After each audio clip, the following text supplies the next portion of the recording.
My name is Catherine, and I just turned 34 last month.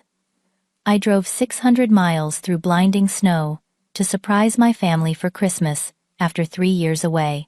My fingers trembled with excitement as I pressed the doorbell. When Mom opened the door, her smile vanished. "Sorry, wrong house," she said, slamming the door in my face. I stood frozen snowflakes melting on my eyelashes. Later my brother Samuel whispered, "She thinks $68,540 makes her family. If only I knew what would happen after I froze that money." Before I continue this story, let me know where you are watching from. Hit that like and subscribe button if you have ever felt betrayed by someone you loved. I grew up in a modest neighborhood in Minneapolis, Minnesota. Our house was small but always filled with laughter. Dad worked as an accountant at a local firm, while Mom taught 3rd grade at the elementary school down the street. We weren't rich, but we had enough. My younger brother Samuel and I shared a special bond, despite being 4 years apart. We built snow forts in winter and caught fireflies in summer. Life wasn't perfect, but it was ours. Everything changed when I turned 15. Dad came home one evening, his face ashen. "Your mother and I are getting a divorce," he announced during dinner. Samuel dropped his fork, but I saw it coming. The arguments behind closed doors had grown louder over the past year. Mom claimed Dad lacked ambition. Dad said Mom had changed, always wanting more than we could afford. After the divorce, Dad moved to Seattle for a new job. We saw him twice a year at most. Mom threw herself into dating, determined to upgrade her life, as she put it. Within 8 months, she met Howard Bellingham, a real estate developer, 20 years, her senior, with slicked-back silver hair and a collection of designer watches. He drove a Mercedes and took Mom to restaurants where the menus had no prices. The change in Mom was gradual, but unmistakable. Rebecca Anderson, the woman who once made Halloween costumes from scratch and baked cookies for the whole neighborhood, transformed into Rebecca Bellingham, who discussed country club memberships and vacation homes in the Hamptons. Her Minnesota accent faded, replaced by carefully enunciated syllables that mimicked Howard's East Coast pronunciation. When I graduated high school, Mom and Howard expected me to study business at an Ivy League school. "Howard can pull some strings at Princeton," Mom told me over dinner at their new house. I watched her cut her food into tiny pieces, barely eating. "I want to study art," I replied. The silence that followed was deafening. "Art is a hobby, Catherine, not a career," Mom said finally. "Be practical." But I wasn't practical. I applied to the Pacific Northwest College of Art in Portland and received a partial scholarship. When the acceptance letter arrived, I bounced around our house ecstatic. Mom didn't share my enthusiasm. "You're throwing your life away," she said, her voice cold. "Howard offered to pay your full tuition at Princeton." "I never asked for that," I replied. "This is my dream." "Dreams don't pay bills," she countered. I moved to Portland that fall against her wishes. The distance between us grew, measured not just in miles, but in phone calls that became shorter and less frequent. Each conversation felt like navigating a minefield. Mom would casually mention friends' children who were succeeding in medicine, or finance, her disapproval of my choices, evident in every comparison. Samuel remained my lifeline to the family.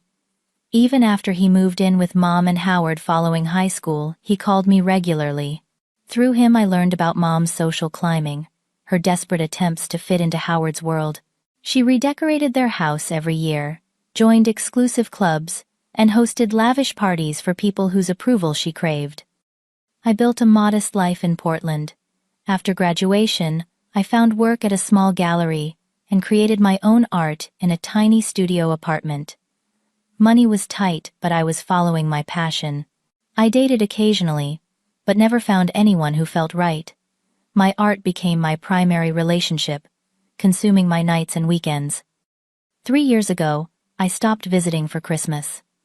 The previous holiday had been unbearable, with Mom parading me before her new friends, like a disappointment she was graciously tolerating. "Catherine is still pursuing her art," she would say with a tight smile that suggested she expected me to outgrow this phase any minute. Howard would nod sympathetically, as if my career choice was a terminal illness they were bravely enduring. Samuel understood why I stayed away, but this year he insisted. "Mom has been asking about you," he said during our weekly call, in early December. "I think she misses you." "She misses having someone to compare to her friends' successful children," I replied. "People change," Kat Samuel said. "She seems different lately, more reflective. Give her a chance." I wanted to believe him. Maybe 3 years was enough time for wounds to heal. Maybe Mom had realized that her relentless pursuit of status hadn't brought her happiness. I checked my bank account, wincing at the balance. Christmas gifts had already stretched my budget thin, but I could manage gas and a cheap motel if necessary. The drive from Portland to Minneapolis took almost 12 hours in good weather. In December, with snow and ice making the roads treacherous, I allowed 2 days. I packed my trusty Honda Civic with carefully wrapped presents, each selected with thought despite my limited budget. For Samuel, a rare first edition of his favorite childhood book found at a second-hand store. For Howard, handcrafted whiskey stones from a local artisan. And for Mom, a delicate watercolor I had painted of our old family home, the one she had loved before divorce and ambition changed everything. The journey was grueling. I drove through Montana's mountain passes as snow fell in thick curtains. Twice I considered turning back, but Samuel's encouragement kept me going. He sent text updates about preparations for Christmas dinner. The massive tree Howard had installed in their foyer, the expected guests. I imagined reconciliation, a tearful hug from Mom, perhaps an acknowledgement that my path, while different from her expectations, had value. As I crossed into Minnesota, familiar landmarks stirred memories. The exit to the lake where we used to swim in summer. The diner where Dad would take us for pancakes after Sunday church. The shopping mall where Mom and I once spent a whole day, trying on ridiculous hats, laughing until our sides hurt. That was before Howard, before status became her religion. I arrived in Minneapolis on Christmas Eve around 4 in the afternoon. The address Samuel had given me led to an exclusive neighborhood where massive homes sat on sprawling lots. Howard had apparently upgraded from their previous house, which had already seemed extravagant to me. This new place was a stone mansion with pillars flanking the entrance and a circular driveway where luxury cars were parked. I sat in my car for several minutes, gathering courage. Through the massive windows, I could see a Christmas tree that must have been 15 feet tall, dripping with coordinated ornaments. People moved about inside, glasses of champagne in hand. I smoothed my travel-wrinkled clothes, applied fresh lipstick, and grabbed the gift bags. This was it. Time to bridge the 3-year gap and become a family again. I trudged up the shoveled walkway, my boots crunching on the salt spread to prevent ice. The mansion loomed before me, stone facade, glowing amber in the security lights. Garlands of evergreen wrapped the pillars, and an enormous wreath hung on the glossy black door. Through leaded glass windows, I glimpsed people in formal attire, laughing, clinking glasses, enjoying the warmth of family and connection that I had been missing. My heart pounded as I shifted the gift bags to press the doorbell. A melodic chime sounded inside, and I practiced my smile, ready for surprise and hopefully joy. My fingernails dug into my palms as I waited, my breath forming small clouds in the frigid air. The door swung open, releasing a wave of warmth scented with cinnamon and pine. My mother stood framed in the doorway, a vision in a red silk dress that probably cost more than my monthly rent. Her blonde hair was swept into an elegant updo, diamond earrings catching the light. For one brief moment her face showed nothing but shock. Then her expression changed. Her eyes narrowed, her lips thinned, and something cold and terrible washed over her features. She glanced behind her quickly, then back at me. When she spoke, her voice was devoid of any maternal warmth. "Sorry, wrong house," she said flatly, and before I could respond, she closed the door with a decisive click. I stood there, the gift bag suddenly heavy in my hands, my mouth open, but no sound emerging. Surely this was a mistake. A terrible joke. I raised my hand to knock again but froze when I heard laughter resume inside, as if my appearance had been nothing but a momentary interruption to their festivities. "Mom," I called, my voice embarrassingly small. "Samuel." I knocked, this time the sound pathetically muffled by my glove. No response. The door remained closed, the wreath staring back at me like a holiday eye that refused to acknowledge my existence. I stepped back, nearly slipping on the icy step, and looked up at the windows. Figures moved past, glasses in hand, completely unaware or uncaring that I was outside in the cold. I retreated to my car, fumbling with my phone. Samuel would fix this. There had to be an explanation. I called his number, but it went straight to voicemail. I texted, "I'm outside." Mom shut the door in my face. "What's going on?" Minutes passed. No response. I turned the car on for heat, but remained parked in the street watching the house. Through the windows I could see my mother moving among guests, laughing, the perfect hostess. Howard stood by the fireplace, one hand in his pocket, the other holding a tumbler of amber liquid. And then I spotted Samuel, my ally, my brother, standing in a corner, talking to a young woman I didn't recognize. He checked his phone, frowned slightly, then put it away without responding. Tears blurred my vision as the reality sank in. This wasn't a misunderstanding. My mother had deliberately shut me out. My brother was aware I was outside but chose to continue partying. The family I had driven 600 miles to see had decided I didn't exist. I sat there for almost an hour, calling Samuel repeatedly, watching the celebration I wasn't welcome to join. Finally, with fingers numb from cold, despite the car heater, I drove away. A quick search on my phone led me to the nearest affordable motel, a shabby place with flickering neon and stained carpets. The clerk barely looked up as he processed my credit card, handing me a key to room 119. The room smelled of industrial cleaner, barely masking cigarette smoke. I placed my bags on the faded bedspread and sat beside them, still wearing my coat. The events of the day felt surreal. Had I imagined my mother's rejection? Was there some explanation that would make sense of her cruelty?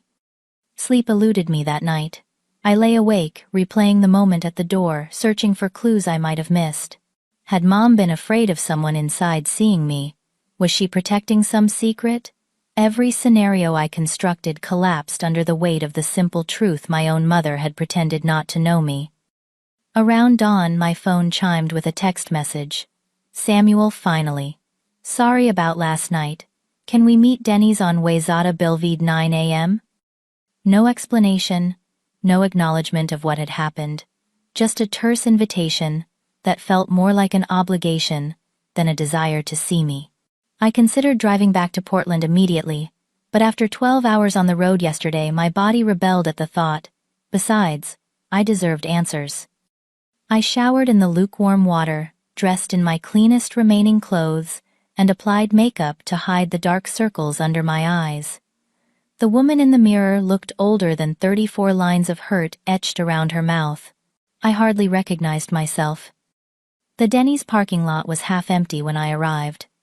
Through the window, I could see Samuel already seated in a booth, fidgeting with a sugar packet. My brother, once my closest confidant, now a stranger, complicit in my humiliation.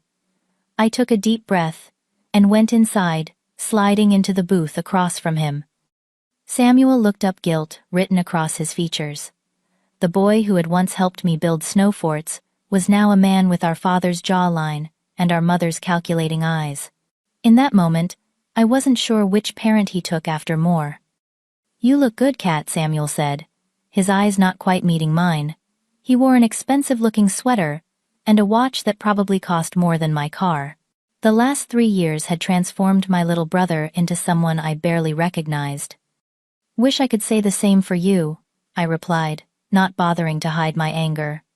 "What happened last night, Samuel? Why did Mom pretend not to know me?" A waitress approached with coffee, and Samuel waited until she left before speaking.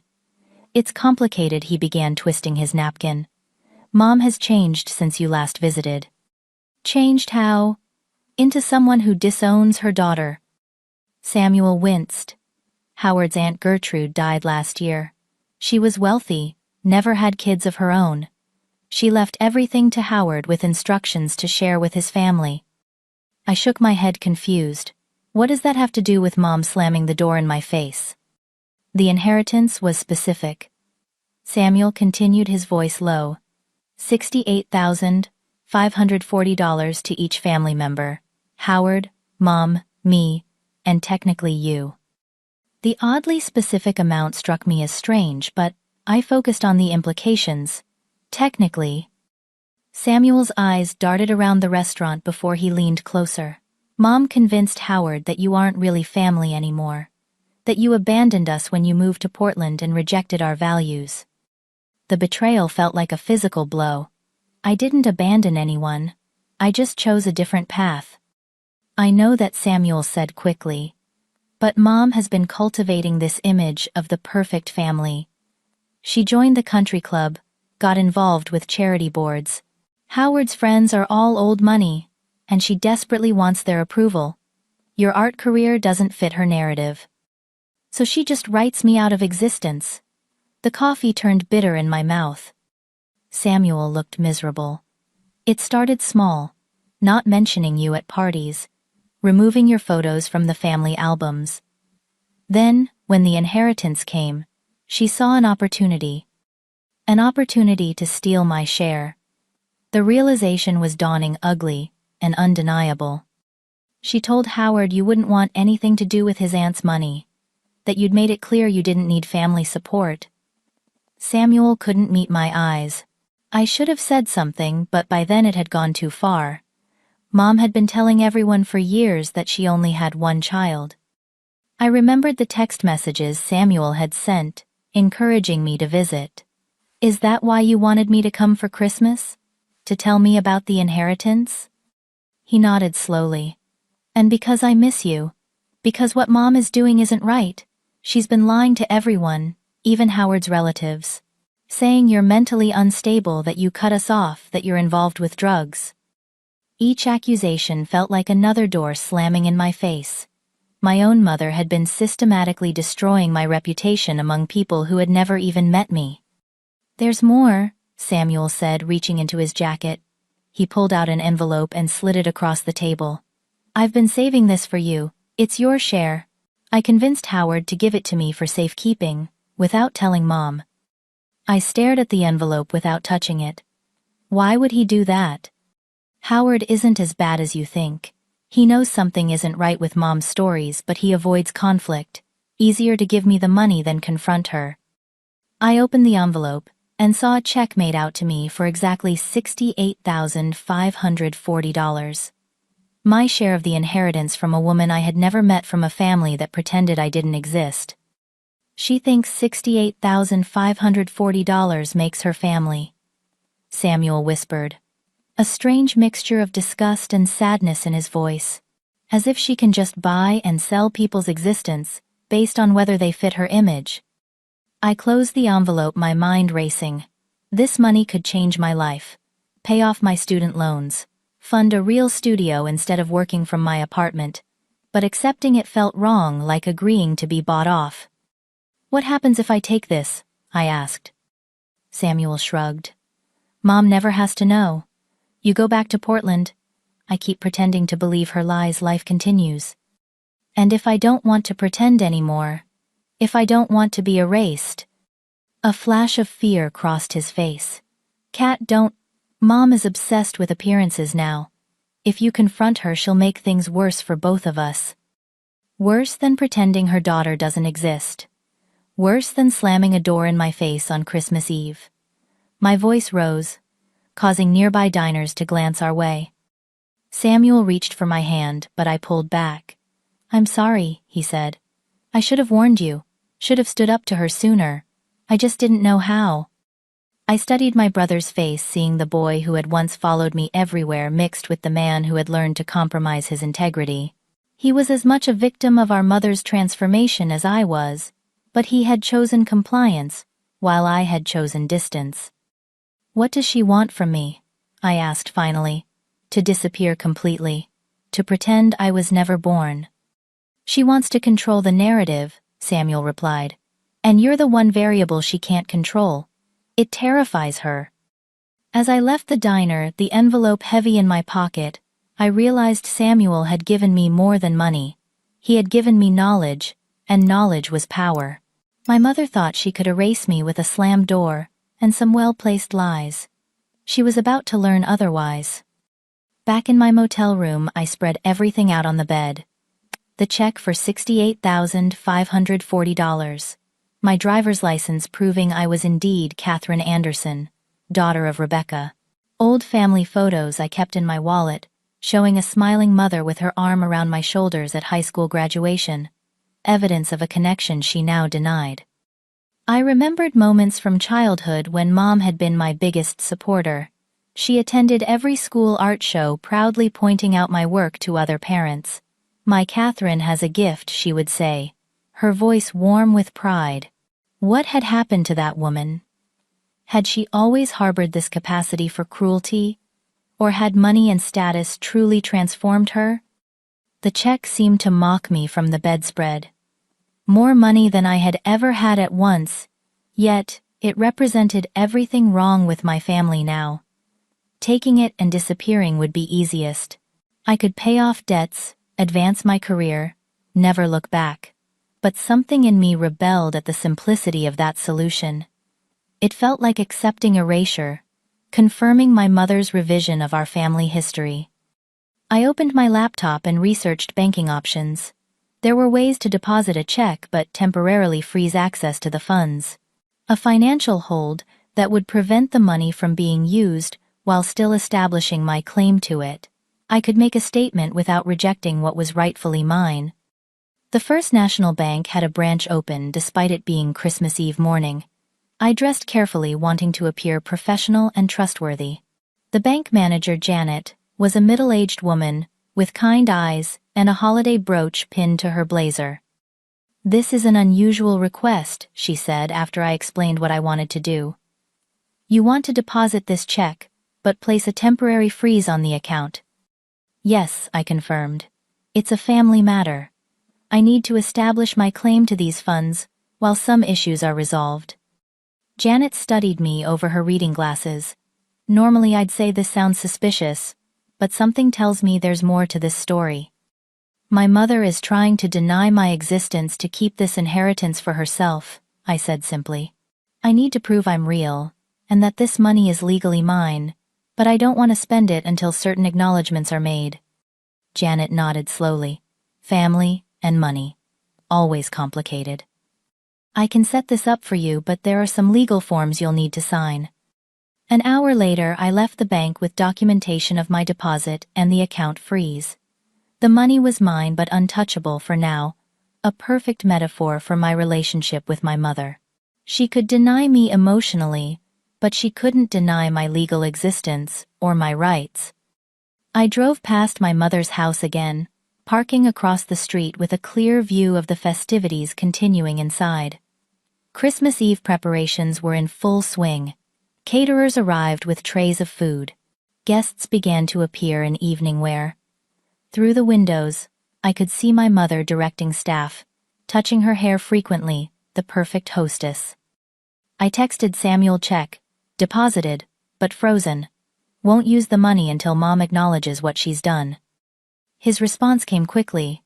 "Are you crazy? She'll lose her mind when she finds out." "Maybe it's time someone stood up to her," I replied. "She'll blame me for giving you the check." "Tell her the truth. I found out about the inheritance and demanded what was mine." Samuel didn't respond for several minutes. Finally, "Be careful. You don't know what she's like now." But I did know. I had seen the cold dismissal in her eyes. The woman who had taught me to stand up for myself was about to learn I had been paying attention. I returned to the motel, ordering a sad Christmas Eve dinner from the only delivery place still open. As I ate lukewarm Chinese food, I thought about previous holidays. The Christmas, when Samuel and I had snuck downstairs at midnight to peek at presents. The year Mom had organized a neighborhood caroling group.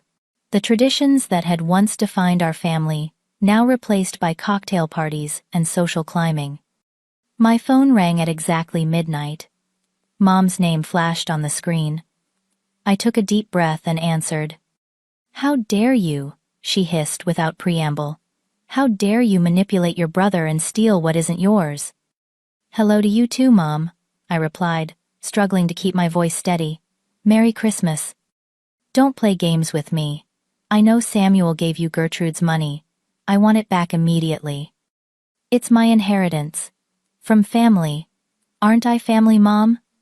She made a sound between a laugh and a snort. Family supports each other. Family shows up. Family fits in. You chose to walk away when you rejected the opportunities Howard and I offered. I chose a different path, not a different family. You're the one who slammed the door in my face last night. You showed up unannounced during an important party. What was I supposed to do? The casual cruelty of her response stunned me. Introduce your daughter to your friends. Hug her, act like a mother. Return the money, Catherine. Now, or you'll regret it.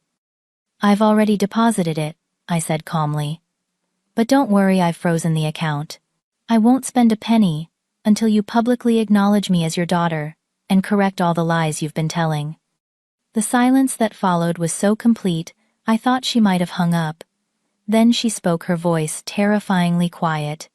You have no idea what you've done. The call ended. I sat in the darkened motel room, shaking slightly but also feeling strangely empowered. For years I had avoided conflict with my mother, retreating rather than engaging. Now I had finally stood my ground. My phone began to light up with messages. First from Samuel, Mom is on the warpath. What did you say to her?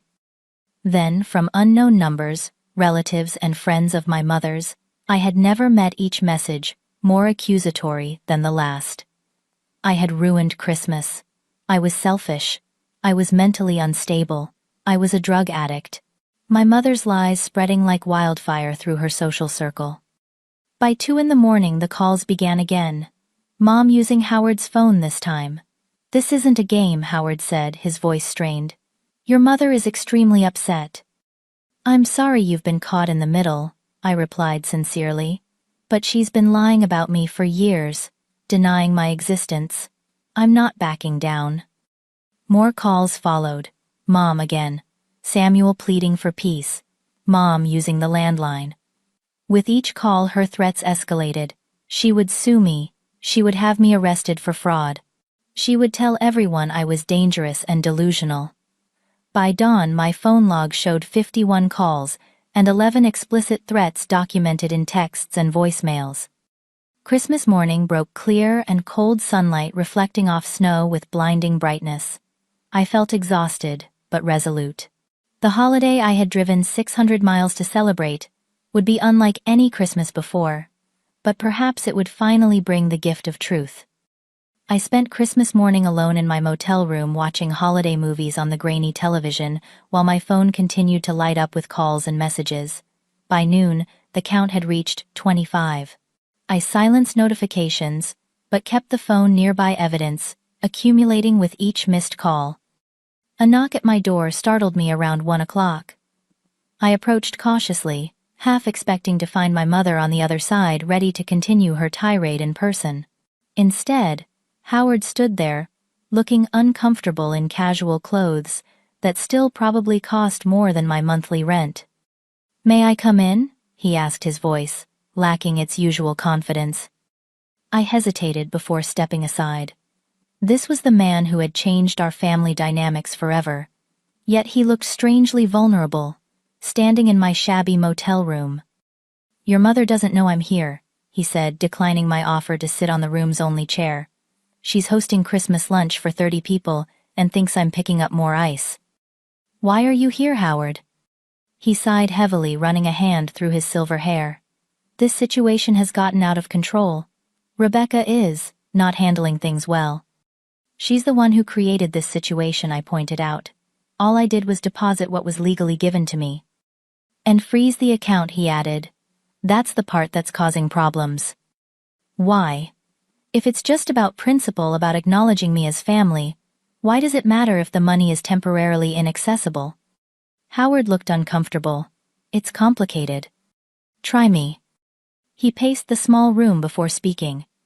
Your mother has made some financial decisions lately without consulting me. Investments that haven't panned out. She was counting on Gertrude's money to cover certain obligations that are coming due. The truth dawned slowly. She's in financial trouble. We're not destitute, Howard said quickly. But cash flow is temporarily tight, and your portion of the inheritance was earmarked for some pressing bills. I laughed without humor.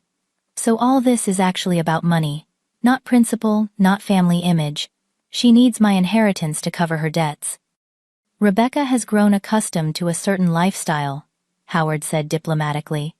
Sometimes her spending exceeds our income. And the mansion. The parties, the designer clothes. Howard looked away. Appearances matter in our circle. More than family. More than basic decency. He had no answer for that. After an awkward silence, he reached into his pocket and withdrew a business card. This is my private cell number. If you're willing to discuss releasing the funds, call me directly.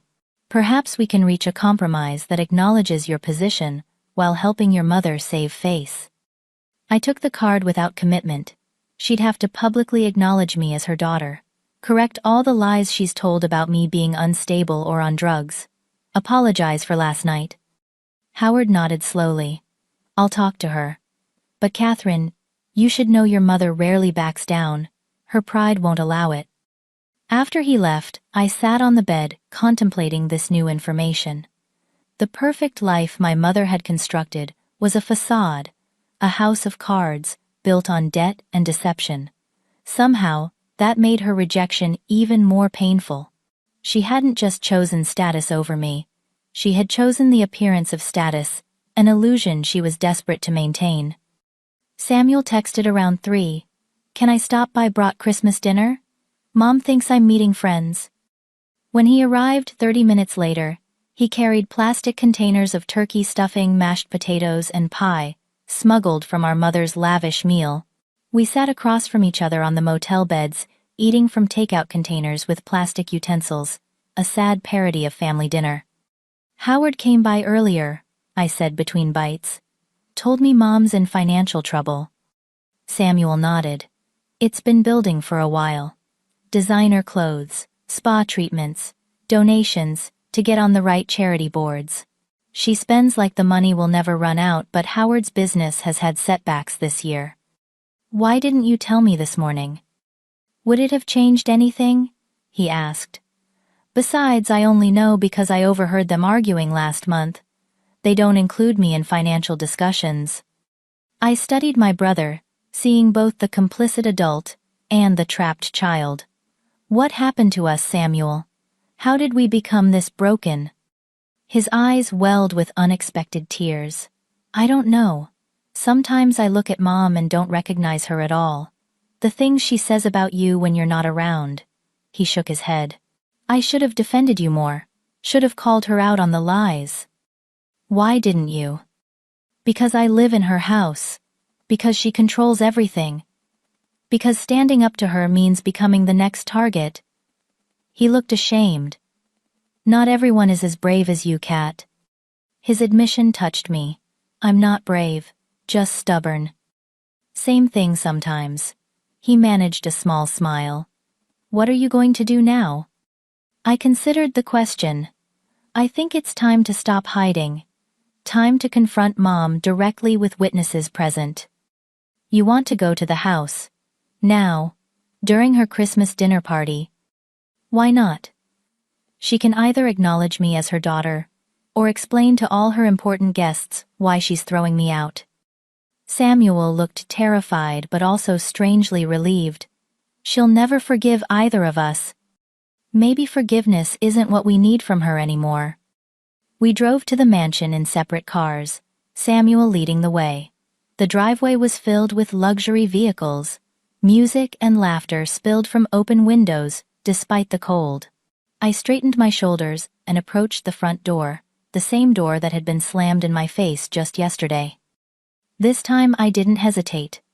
I rang the bell decisively, standing directly in view of the peephole. Samuel hung back, his face pale but determined. When the door opened, a server in a black uniform looked at me questioningly. "I'm Catherine Anderson," I said clearly. "Rebecca's daughter. I'm here to see my mother." Before the server could respond, my mother appeared behind him, her face freezing when she saw me. She was impeccably dressed in a green silk outfit, diamonds at her throat and ears. "What are you doing here?" she hissed, trying to block my view of the party inside. "Leave immediately, or I'll call the police." "Go ahead," I replied calmly. "I'm sure your guests would be fascinated to hear why you're having your own daughter arrested on Christmas Day." Her eyes darted around, noticing Samuel behind me. "You too, after everything we've done for you." Guests were beginning to notice the confrontation at the door. I saw Howard approaching, his expression concerned. A few curious faces appeared behind him. "Is everything all right?" Rebecca asked an older woman in a red dress. My mother's smile appeared instantly, though it didn't reach her eyes. "Just a minor issue with an uninvited guest. Nothing to worry about." "Not even when the uninvited guest is your daughter?" I asked loudly enough for others to hear. "The daughter you told everyone doesn't exist or is mentally unstable." Murmurs spread through the nearby guests. My mother's perfectly composed facade cracked slightly, panic flashing in her eyes. "Perhaps we should discuss this privately," Howard suggested, trying to defuse the situation. "I think we're beyond private discussions," I replied. "Not after 51 phone calls and 11 threats through the night. Not after years of lies." More guests were gathering now, the drama at the door more interesting than whatever had been happening inside. My mother's breathing quickened, her chest rising and falling rapidly as she realized her carefully constructed narrative was collapsing. "This person is disturbed," she announced to the crowd. "She's making absurd claims for financial gain." "I have evidence," I countered, pulling out my phone. Voicemails, texts, birth certificate, family photos. Everything needed to prove exactly who I am and what's been happening. Howard placed a hand on my mother's arm. "Rebecca, perhaps we should." She shook him off violently. "Don't touch me. This is your fault for giving Samuel that money. You knew what would happen." The raw emotion in her voice silenced the onlookers. This was no longer entertainment. It was a family imploding in real time. "I'll call my lawyer," my mother threatened, her voice shaking. "I'll have the bank freeze that account permanently. You'll never see a penny." "It's already frozen," I reminded her. "By me. And it stays that way until you tell the truth." An older gentleman stepped forward from the crowd. "Rebecca, what exactly is going on here? Is this truly your daughter?" My mother looked trapped, her eyes darting between her guests, Howard, Samuel, and me. The perfect image she had cultivated for years was shattering before her eyes, and she had no script for this scenario. "Call whoever you want," I said quietly. "Your lawyer, the bank, the police, but the truth isn't going away, and neither am I." She turned and pushed through the crowd, disappearing into the house. Howard gave me an unreadable look before following her. The guests stood awkwardly, unsure whether to return to their celebrations or continue watching the drama unfold. Samuel moved to my side, taking my hand. "That was either the bravest or craziest thing I've ever seen." "Probably both," I admitted, suddenly exhausted. "Let's go." As we left, I could hear conversations resuming behind us, undoubtedly dissecting what they had witnessed. My mother's perfect Christmas party had become the scene of her social unraveling, and no amount of champagne could wash away what had been revealed. Throughout the evening and into the night, my phone continued to ring, Mom using different numbers to bypass my blocks, calls from lawyers speaking in threatening tones, messages from family members I hadn't heard from in years, some supportive, others condemning. By dawn on December 26th, my phone log showed 51 calls and 11 explicit threats, just as I had told the party guests. The truth laid bare in digital records. The week between Christmas and New Year's passed in a blur of legal consultations and emotional processing. I extended my stay at the motel, unwilling to drive back to Portland until I had some resolution. Samuel visited daily, bringing updates from the household that was now in complete disarray. Mom hasn't left her bedroom in 2 days, he reported on December 28th. Howard is sleeping in the guest room. 3 people canceled their New Year's Eve RSVPs, citing family obligations, which everyone knows is code for not wanting to be associated with the drama. I consulted with a lawyer named Michael Brennan, who specialized in inheritance disputes. In his downtown office with views of the Minneapolis skyline, he reviewed the documentation I had gathered. "The money is legally yours," he confirmed. "Your mother has no grounds to challenge your receipt of the inheritance. As for the freeze you placed on the account, that's your prerogative as the account holder." "And the threats she's made?" I asked. "Concerning but ultimately toothless. She can't have you arrested for accepting an inheritance that was rightfully yours. The recorded threats could actually work against her if this escalated to court, which I don't recommend for either party." I left his office with confirmation of what I already suspected. This wasn't about legal rights but emotional ones. The money was merely a symbol of the recognition I sought from a mother who had tried to erase me. Samuel reported that distant relatives had been calling curious about the daughter they had been told was troubled or non-existent. The story had spread through my mother's social circle like wildfire, each retelling more dramatic than the last. Her carefully constructed image was crumbling, and her response was to retreat rather than repair. On New Year's Eve, I received an unexpected call from Aunt Judith, my mother's sister, who lived in Florida. We hadn't spoken in at least 5 years. "I always wondered why Rebecca stopped mentioning you," she said after awkward greetings. "She told everyone you had severed contact, that you wanted nothing to do with the family." "That was never true," I replied. "I just chose a different path than she wanted for me." "Your mother always cared too much about appearances," Aunt Judith said with a sigh. "Even as a girl she was obsessed with what others thought. But I never imagined she'd go this far." The conversation was healing in ways I hadn't anticipated. Aunt Judith invited me to visit her in Tampa, an olive branch from a part of the family I thought I had lost. On January 2nd, Howard called from his private number. "Rebecca is in the hospital," he said, without preamble. "Exhaustion and anxiety. The doctor gave her something to help her rest." My first instinct was concern, followed quickly by suspicion. Is this real or another manipulation? Howard sounded tired. "It's real. She collapsed this morning after another night without sleep. Samuel thought you should know." I agreed to visit the hospital that afternoon. The facility was private and luxurious, more like a hotel than a medical center. I found my mother in a private room, looking smaller and older than I remembered. Without her perfect makeup and styled hair, the vulnerability of her true age showed through. She watched me enter with wary eyes but didn't immediately order me out, which I took as progress. "The doctor says it's anxiety," she said, after an uncomfortable silence. "Says, I need to reduce stress." "I'm sorry you're unwell," I replied sincerely. She fiddled with her hospital bracelet. "Howard says you've frozen the money because you want me to acknowledge you publicly, to admit I lied." "Yes." "Do you have any idea how humiliating that would be?" The questions I'd have to answer. The gossip. I sat in the visitor's chair beside her bed. "Do you have any idea how humiliating it was to have my own mother slam a door in my face? To hear from my brother that you've been telling people I'm mentally unstable or on drugs? To drive 600 miles for Christmas, only to be treated like a stranger?" For the first time I saw a flicker of something like shame cross her face. "I never meant for it to go this far. It started with small omissions, then grew. The more time passed, the harder it became to explain your absence." "So, you created a fictional, troubled daughter, rather than admit the truth that I simply chose a different life than you wanted for me." She looked away.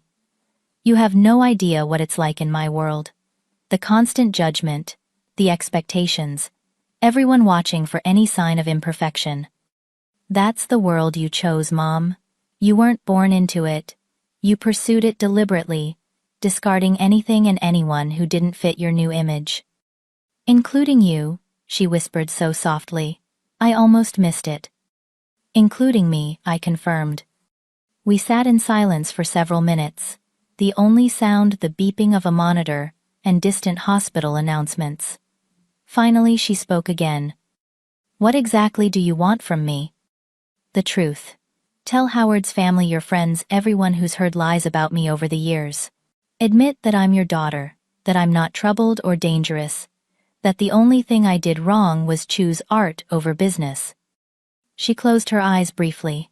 And if I do this, the money would be unfrozen. Yes. And you'd go back to Portland. Back to your life there. I studied her face, searching for the mother I had once known. I would go back to my life, but I don't want to go back to being erased. I want normal communication, holiday calls, acknowledgement of my birthday, basic respect. She didn't agree immediately, but she didn't refuse either. It was the first conversation we'd had in years that didn't end in recrimination or rejection. A small step, but a step nonetheless. As I left the hospital, Samuel was arriving.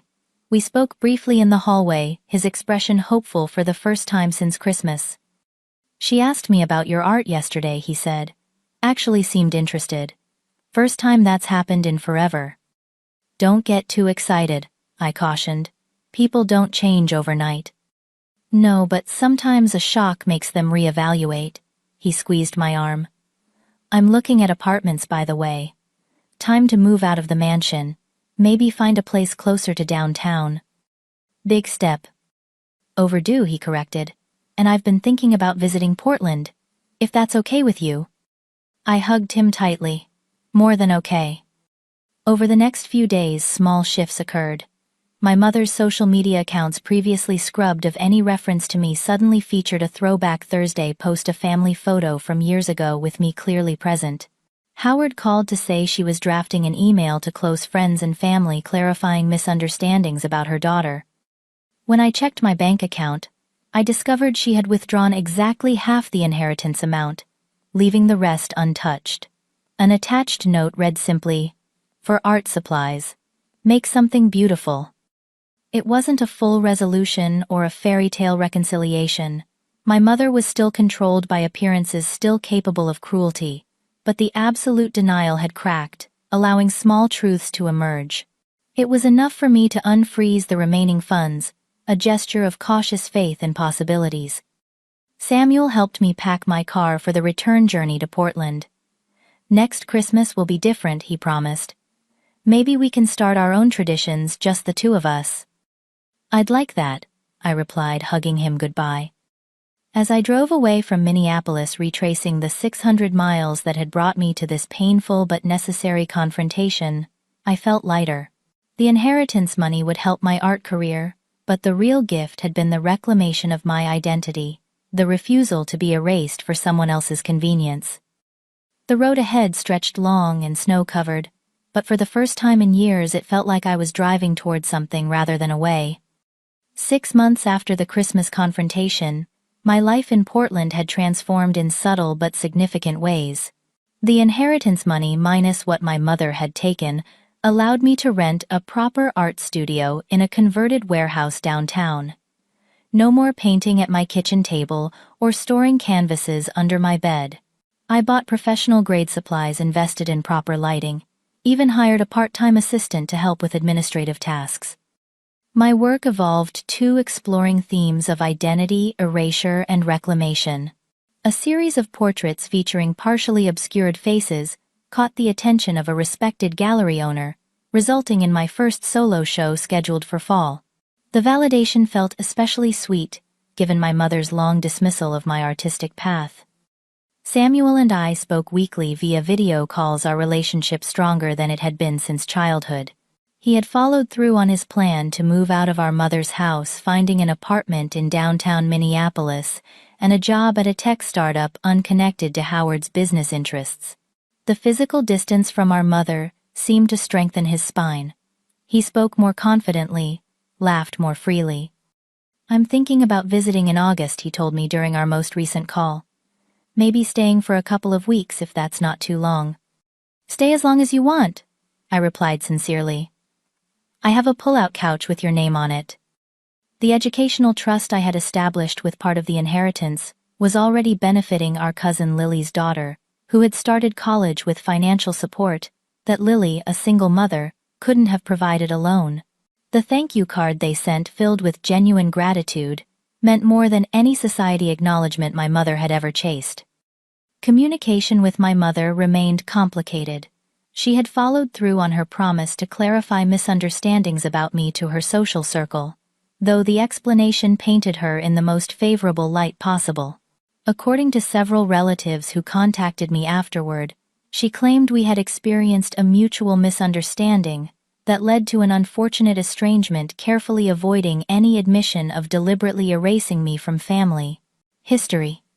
Howard called occasionally with updates, always polite but slightly awkward. "Your mother received an invitation to a gallery opening in Portland next month," he mentioned during one conversation. "Someone who knows your work apparently. She hasn't decided whether to attend." I appreciated his effort at bridge building, but harbored no illusions about rapid reconciliation. Some relationships couldn't be fully repaired, only renegotiated into something less harmful. In May, I received an unexpected invitation to my cousin Robert's wedding in Seattle. The invitation explicitly included my name, a small victory in being recognized as part of the extended family again. The handwritten note mentioned that my mother would be attending but assured me seating would be arranged thoughtfully. The acknowledgement of potential tension was itself a form of recognition I wouldn't have received a year ago. As spring warmed into summer, I found myself reflecting on the journey since last Christmas. The pain of rejection had gradually transformed into something more complex, a mixture of acceptance and resilience. I no longer craved my mother's approval with the desperation of before. The need to be validated by someone incapable of giving it had diminished, replaced by confidence in my own choices. My apartment slowly filled with new friends, fellow artists, and local creative people who appreciated me for exactly who I was. We held informal critique sessions on Sunday afternoons, sharing wine and honest feedback on works in progress. These people had no preconceived notions about who I should be, no family history clouding their judgment. With them, I could simply exist as Catherine the artist, neither more nor less than my authentic self. Samuel visited for a weekend in June, his first trip to Portland since I had moved there. We explored the city together, hiking in Forest Park, browsing Powell's books, sampling local breweries. Away from our mother's influence, he revealed a wry sense of humor I had forgotten he possessed.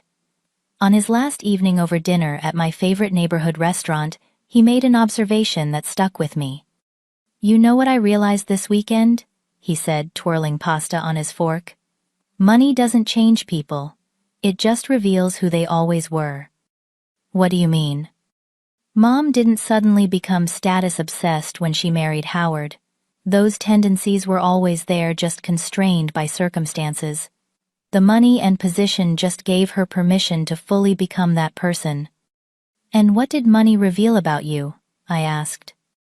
He considered the question seriously. "That I value independence more than luxury. That I'd rather live simply on my own terms than lavishly on someone else's." I thought about what the inheritance had revealed about me. Not the desire for wealth itself, but the refusal to be bought off, to have my existence negotiated away for convenience. The money had offered freedom, but the true liberation had come from standing my ground. In July, I received a brief email from my mother, the first direct communication since the hospital. "Howard showed me the announcement for your gallery show. Congratulations." No warm wishes, no indication she would attend, but also no criticism or dismissal. A neutral acknowledgement of my professional achievement, which from her represented significant progress. Howard called the following week with news that surprised me. "Your mother has started therapy," he said. "Weekly sessions. Her doctor recommended it after the anxiety diagnosis, but I never thought she'd agree." "Is it helping?" I asked, genuinely curious. "Hard to tell. She doesn't discuss the sessions, but she's less volatile, more reflective." He paused. "She asked to see photos of your new studio. I thought you should know. Small steps. Microscopic, compared to the magnitude of hurt but movement nonetheless. As August approached, bringing Samuel's planned visit and preparations for my exhibition, I found myself experiencing a sense of peace that had eluded me for years. The anger that had driven me to confront my mother at Christmas had transformed into something quieter but stronger, a certainty about my own worth that no longer required external validation. My mother might never fully acknowledge the damage she had caused or offer the apology I deserved. She might never value my artistic path or understand my choices. But I had stopped waiting for those things, stopped measuring my success by her standards. The freedom in that realization was worth more than any inheritance. On a warm Sunday evening, I hosted a small gathering in my studio to celebrate its 6-month anniversary. Friends brought food and wine, admired works in progress, offered feedback and encouragement. As conversations flowed around me, I stepped outside briefly for fresh air, looking up at the Portland sky transitioning from sunset to twilight. My phone buzzed with a text message from Howard. Your mother mentioned possibly visiting Portland in October. Would that timing work with your schedule? I smiled slightly at the carefully diplomatic phrasing. Not a commitment, just a possibility. Not enthusiasm, just availability. But also not rejection or erasure. I replied simply, October works. Let me know if she decides to come. The inheritance money had changed my circumstances, but the confrontation had changed something deeper. I had refused to be defined by someone else's narrative, refused to be erased for someone else's convenience. That stand had cost me temporarily, but freed me permanently from the prison of seeking approval from someone incapable of giving it. True family, I had learned, couldn't be measured in dollars. It was built on mutual respect, on acceptance of differences, on the freedom to be authentically yourself. Some family we're born into, some we find along the way, and some we create through our own choices. The most valuable inheritance wasn't the money, but this understanding that home isn't necessarily where you began, but where you can fully exist as yourself. As I rejoined my friends inside, their laughter and conversation wrapping around me like a blanket, I felt gratitude for this hard-won wisdom. The journey from that snowy doorstep rejection to this warm circle of acceptance had been painful but necessary. I had driven 600 miles seeking family, and found instead the strength to create my own definition of belonging. What about you? Have you ever had to stand up to family expectations to be true to yourself? Share your story in the comments below. If this resonated with you, please like and subscribe to hear more stories of finding strength through difficult family dynamics. Thank you for listening, and remember that sometimes the family we choose matters more than the family we're born into.